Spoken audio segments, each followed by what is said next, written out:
Біздер үлкен адамдар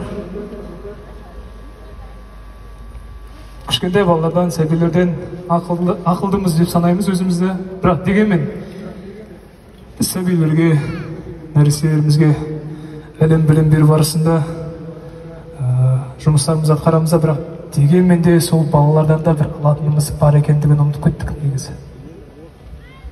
Таза көңілдік, ақ көңілдік, мейірбандық, кіршіксіз, риясыз, таза адамға деген махаббат. Ол кішкентай балаларда бар.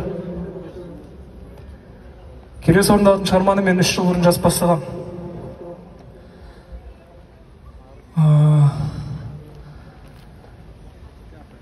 Жалпы бұл шығарманың басты мақсаты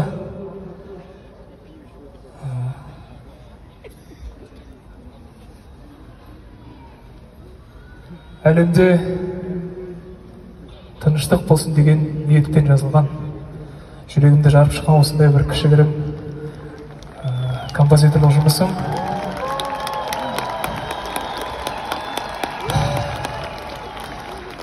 Мен сөзін шынын айтайын, мен Аллаға мыңда бір шүкір, өздеріңіздің телелеріңізбен төрткүл дүниені аралап, әртүрлі халықтарда көріп жүрмін. Мен бір түсінгенім,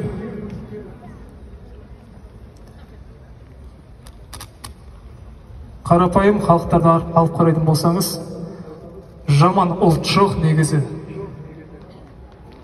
Жаман ұлт жоқ.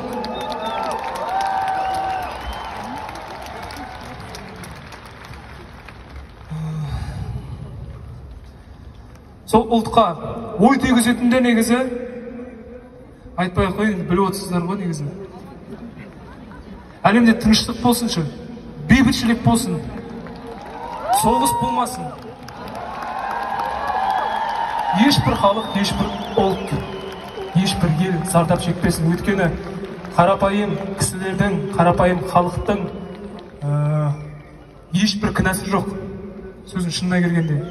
Ешбір қарапайым адамның кінәсі жоқ. Олар емес соғысты бастайтын мысалы. Сол себептен келесі орындалатын шығарма бір аспан тағдыр деп аталады. The Story of One Sky. Сіздердің құрметтеріңізге қабылдаңыздар.